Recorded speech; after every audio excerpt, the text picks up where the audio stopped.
Hello and welcome back to the Golf Ireland podcast. I am your host, Stephen Murphy, joined by my co-host, Valerie Wheeler. Valerie, great to see you as always. How are you this week? Good, Stephen. How are you keeping? Good, thank you. I'm looking out at some sunshine out my window, so that's always a nice plus. Very excited. It's gotten a bit colder, all right. I've noticed the temperature has dropped a little bit, but that's okay. We are in October now, so that does make sense. But how are you? How's all life in down in Limerick? Yeah, good. I must say I am an autumnal girl, Stephen, big time. I love this time of year. Love the dark evenings. Love the I just think it's a bit weird. I know You're a psychopath, is what we just had to I find am a out. bit. See, this Yeah. is my birthday month. I don't know if anyone know this about me. Okay.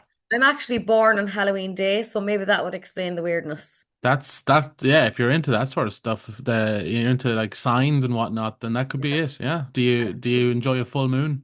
We need to do like a golf special, a Halloween golf special, and let's have like horror golf stories. I'm sure plen people have plenty of them. I was gonna say just come out with me for 18 holes and you'll have Yeah. plenty of examples.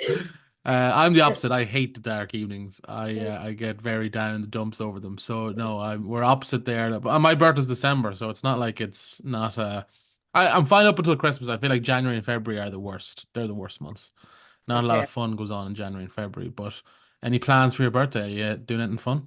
No, no plans whatsoever. Sure, I was supposed to run the marathon that weekend, and sure, the physio is happening at the moment for the leg. So we'll get back at some stage, maybe next year. But what about yourself? What have you been up to since we last spoke? Were you golfing? I got out golfing last weekend, yes, on Saturday morning. It was lovely actually. We got a nice day, but it was cold. I think it was like 7 or 8 degrees starting. I teed off just before 9 a.m. Early morning golf, it's great sounding because you're like, oh, I'll be done by 1 or 2 o'clock. I'll still have most of my Saturday. But then when you're getting out of bed at 7, because you have to, obviously warm up and if I'm playing competition, I have to hit balls beforehand, or else the first few holes could be just an absolute lottery. So, yeah, got up. We could see your breath a little bit on the first tee, but it warmed up throughout the day. We dodged all the rain. It was actually lovely.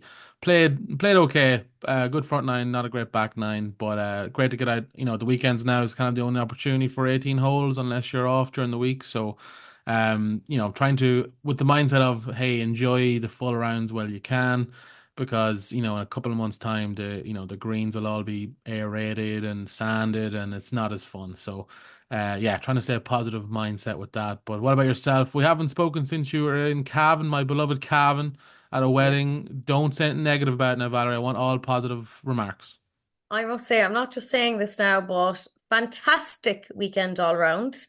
The wedding was in Crover House. Is that the right place? You know, when you go to a place, yeah, it was fab. Honestly, we stayed in a cabin house the Thursday night on the grounds of Crover House, which was very fancy. Then we stayed in the hotel Friday night, and then we went elsewhere for the Saturday night. It was like a 3 day wedding. Honestly, it was fantastic. Congratulations to David and Anya if they are listening to the golf pod. I'm sure they will be. Yeah. Um, but yeah, no, Cavan, big hit. Like, I need to be welcomed back now. Where to next? Where to next? That's it. Yeah, Crover's nice. It's kind of like its own little world because you're sort of Yeah. secluded from everything. You're on the lake. It's nice. I said before my brother got married there, so I'm very familiar with it. Any golf? Did you play the golf, or did your partner play the golf? No golf that morning. No, Oh, see, there wasn't. I'd say people were a bit worse for wear heading out to golf. So there wasn't really any golf played. it always sounds like a great idea until you're until you wake up and you're like, oh, I don't know about that. But yeah, no, exciting times. Yeah, it's good to be in. I suppose yeah, October now and into autumn. Different time of the year, but we have a great guest this week. Valerie Danielle McVeigh is joining us here in the podcast to discuss her career in golf, her quitting golf, falling out of love with it a little bit, and maybe the mental battles that come with playing golf, which is actually an interesting angle that we don't often think about. We think of the luxury and the five-star life as a professional golfer, and it's not always the case. So we'll throw over to that conversation now with Danielle. We're delighted to be joined on the Golf Ireland podcast this week by Danielle McVeigh. Danielle, first of all, welcome to the pod.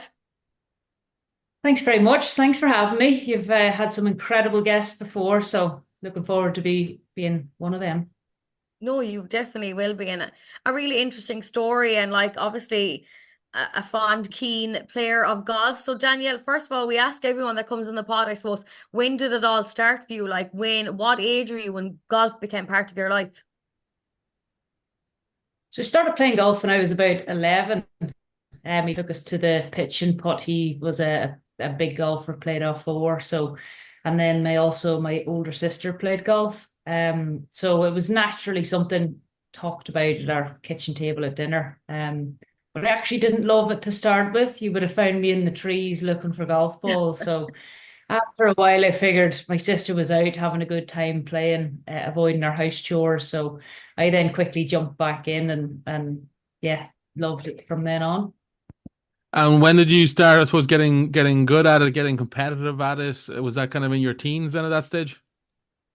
Yeah, so I started playing probably for Ulster, I think, about maybe 14. Played on their underage team and then got selected for the European Young Masters team playing for Ireland at 16. So he's actually on the team with Rory, and Simon Ward and Emma Gilmore. It was the four of us going over. So that was a pretty cool start to representing Ireland for me. I mean, Danielle, you clearly had success very fast after starting at 11, hating it, and then all of a sudden you're playing alongside someone like Rory. Like, I mean, what was that like for you now thinking back? Thinking back, it was an incredibly fast pace, and I just sort of went with the flow of it. I didn't really stop. Most, to be honest, everybody who played golf did that and got good that quickly and progressed. So I probably didn't have the perspective I have now looking back on it. And you played in massive tournaments. You played in the Ladies British Amateur Championship. You played in the Curtis Cup a month after actually of the passing of your father as well. Talk to us a bit about Yeah. that time. How difficult was that going in such a massive tournament after such a massive moment in your life?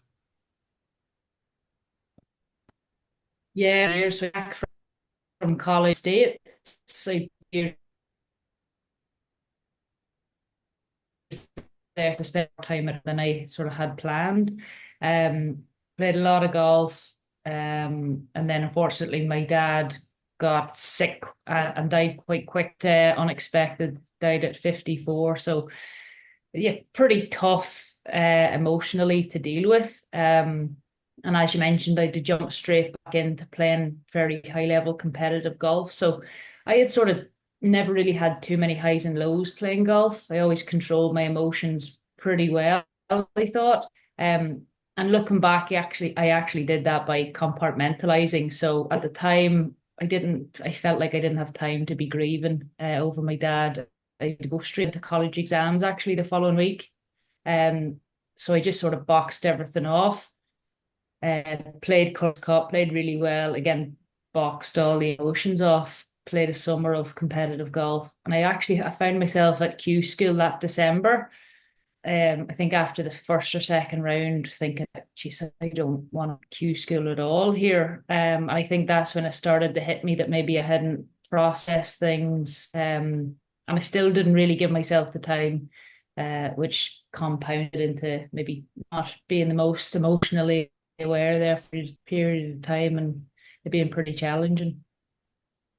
And I think, Danielle, we have seen before, and you have mentioned before that you did suffer a small bit of depression and anxiety. And to be fair, like it's not easy to speak about it. It's not easy to reach out to someone. But can you tell us of the importance of speaking out and telling people that you're going through that?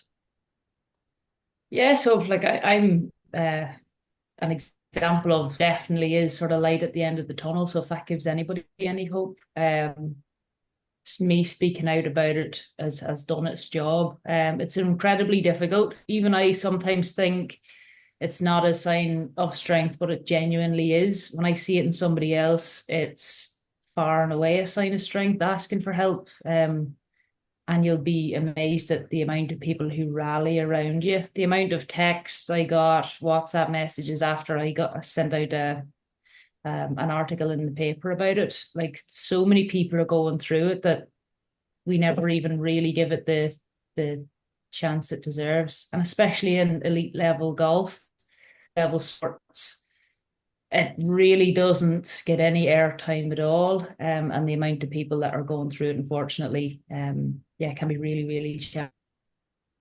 Yeah, it's a really good point actually, because again, we think of professional sports, and I know I look at professional golfers, and you think these people are living the dream. You know what I mean? We all love golf here on the podcast, and when you go from playing then for for pride and playing for, you know, results to then go playing for your actual income, your keep, your and playing for money. Is it a different scenario? Is it a different feeling? Yeah, it's a big difference. So you can practice and play as much as you want under certain circumstances. When you turn pro and now have to make a living from what you once did as a hobby, it's incredibly difficult. That pressure changes pretty much overnight. And what you did for fun is now gone away. So it sort of gets you twice. And I hadn't really built up skills at the time to deal with the ups and downs of that. I thankfully have now, and I think I'm a much better, stronger person for it. But it is pretty tough. It's a lonely place to be traveling.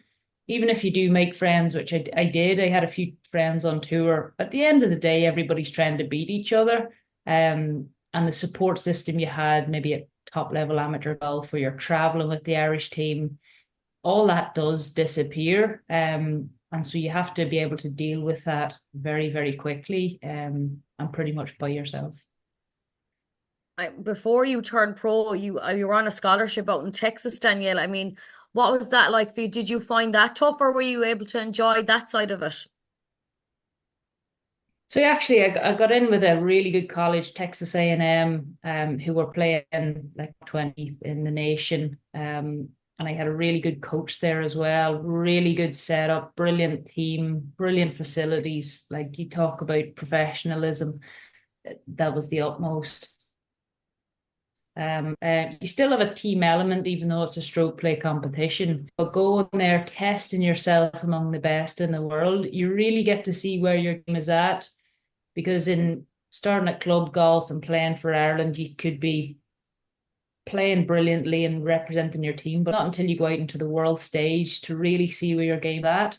And I think it definitely did set me up. Got a lot of really good coaching, and pushed me out of my comfort zone. I didn't feel a massive loneliness factor when I was there. I was so consumed by golf.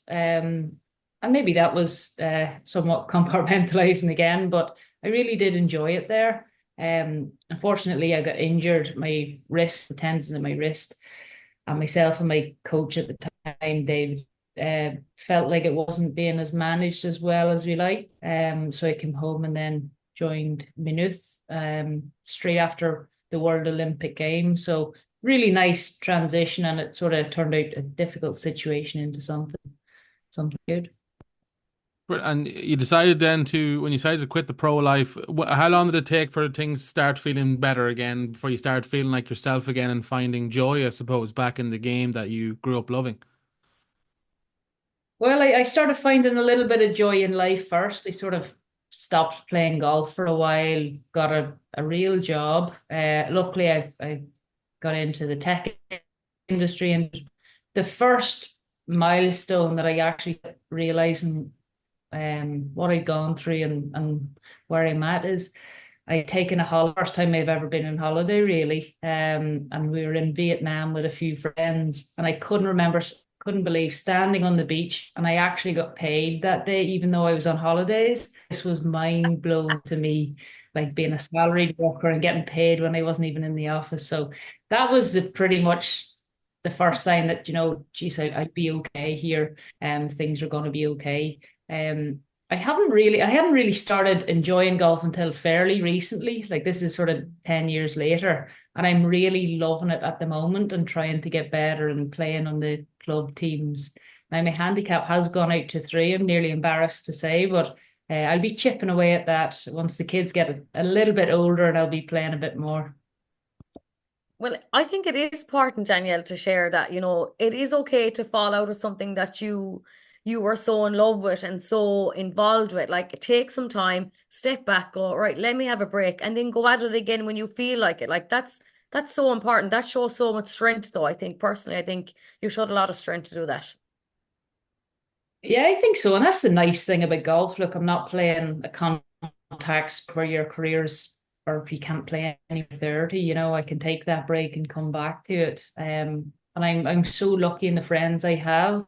Some friends I've met from playing golf, playing for Ireland, playing for the provinces. There's 6 other friends live in Dublin. and we see each other all the time. So golf has given me tremendous things, and I have stayed connected to it. Like I captained the Irish team for the World Championships in Carton House, so I didn't completely disappear, but to get that real love for it again. And so it's obvious, like when you're growing up, you had the goals of making certain teams and playing for Ireland and being as good as you can. What is your goals nowadays? Is it just to, as you said, A, obviously find the enjoyment of it, but B, is it trying to make teams now at your club? Is it trying to hit certain scores? What is the new kind of driving force? The new goal at the moment is trying to get my 5 month oldest through the night. Um, I'd say that the goals in golf, to be honest, is just to get out and enjoy it. Like if you're speaking goals, I'd like to see my handicap come down to something I know I can play with. And a scratch golfer would be probably fair for where I'm at and the time I can dedicate to it. Um, because I still hit some like really, really nice shots, but I still hit some really, really bad ones. That's the joys of golf, Danielle. It always catches you when you think you're flying it, isn't it? Before we wrap up and let you go, I mean, what's life now? Mom life, balancing a family with work. I mean, we're super women when we do it, but how are you finding it, Danielle? Yeah, it can be tricky at times for sure. I'm very lucky. Like I've a wonderful husband, two fabulous kids, 2.5 year old and a 5 month old. So they're keeping me active. Not playing as much golf as I'd like, but doing a lot of running around the house and with plastic golf clubs, and really enjoying it. So loving our my work life as well. I work for a really, really nice company, really good team. So loving being able to high performance skills I've developed and apply them to sort of set up the right systems and get the right people involved there. So I feel like I've got a really nice balance and I'm being challenged in certain ways and I still have a bit of an outlet, which is nice. What if the smallies grow up, Danielle, and they say, "Oh, I want to be like Mammy now, pro golfer"? I mean, what are you saying to them, Danielle? Are you saying no, maybe not? Or are you saying go for your dreams? Yeah, it's a funny one, right? I wouldn't massively push them in one way or the other. If they were hitting the different milestones along the way, I'd say that like give it a crack. I can't sort of let my experience get in the way of theirs. I wouldn't massively be disappointed if they didn't want to do it either, you know. So it's more like what do they want to do, and I'll support them, and then hopefully they can fund themselves. I was going to say the biggest advice is be on a beach in Vietnam and get paid to do it. That's the biggest advice we can say. Exactly, right, exactly. The biggest, yeah, get out there and make your own money and you can do do what you want. Yeah. Well, Danielle, we really appreciate you coming on. A fantastic story. Thank you for sharing it with us and the audience here. A good reminder that golf is about enjoying yourself mainly, and everything else then will fall into place as well. Thank you so much, and we will see you soon. Thanks, guys. Okay, it is time for the news section. We'll start with the professional game. Shane Lowry was the lone player the lone Irish player at the Open d'Espagne in Madrid this week, finishing tied 13th on 6 under par. The Alfred Dunhill Links Championship is next up on the DP World Tour with Rory McIlroy, Paul Carrington, Alex Maguire, Shane Lowry, and Tom McKibben all teeing up in Scotland. On the PGA Tour was the Sanderson's Farm Championship tees up this week, with Seamus Power, the only Irish player making the trip to Mississippi. On the Challenge Tour, Conor Purcell continued his push to the race to Mallorca, finishing 6 under par for a share of 12th place at the Swiss Challenge. Purcell now sits 11th on the tour rankings. Gary Hurley and Cormac Sharvin were just a shot behind, taking tied 21st finishes, while John Murphy was tied 89th and Jonathan Colwood tied 93rd.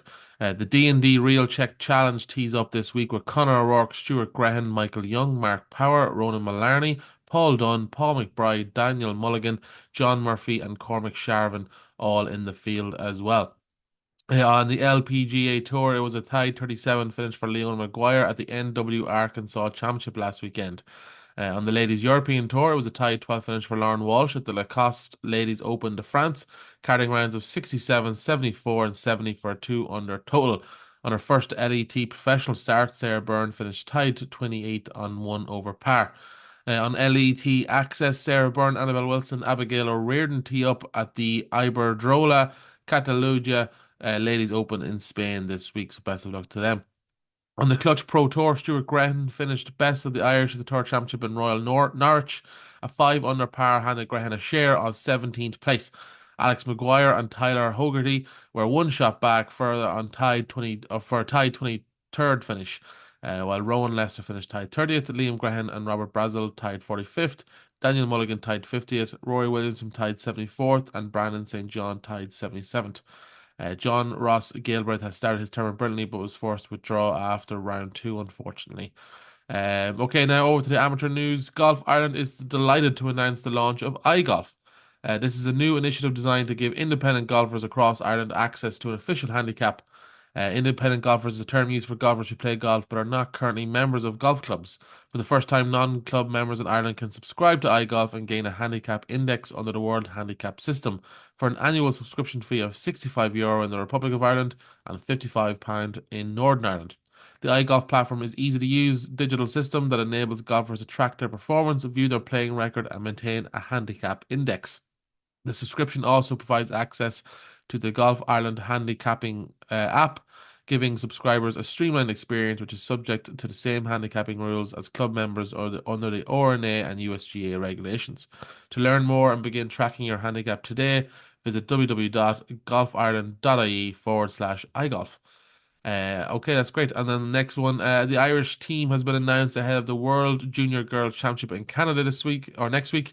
The current Bridgestone Order of Merit leader Anna Abom will make the trip alongside Olivia Costello and Kate Dillon. The trio, who all took part in the recent KPMG Women's Irish Open at Carton House, will play at Credit Valley Club and Country Club in Ontario. The event involves a 72-hole stroke play tournament with individual and team events and competitive rounds beginning on Wednesday, the 2nd of October. So yeah, it started yesterday. Best of luck there to all involved. The Irish under-16 girls and boys team have been selected ahead of their matches against England at Burn and Barrow Golf Club. The event takes place next week, with the action getting underway on Saturday, the 5th of October, with morning foursomes at the Somerset venue. The girls' team consists of Ella Cantwell, Hannah Lee McNamara, Gemma McMeekin, Kaylee Mulholland, Niamh O'Grady, and Jessica Reynolds. On the boys' team, then it's Owen Burrows, Adam Fahey, John Moran, Isaac Oliver, Harry O'Hara, and John William Burke. So best of luck there to all involved. Malahide and Woodstock signed off the interclub season in style, with the Dublin side claiming the Flowgas Irish Mixed Foursomes title before Woodstock secured the Irish Mixed Four-Ball crown on a fantastic final day of action in Oughterard last Saturday. Congratulations to both clubs. And then finally, Louise Noble and Antoine Starkin took home the All-Ireland women's silver and bronze medals, respectively, in two nail-biting finishes at Headford Golf Club. Noble carried a net 70 for a two-shot victory, while Starkin won by the narrowest of margins, signing off for a net 68. Good tight golf there. That sums up the news section for this week. Thank you so much for listening this week. As always, we appreciate it, and we will see you all next week.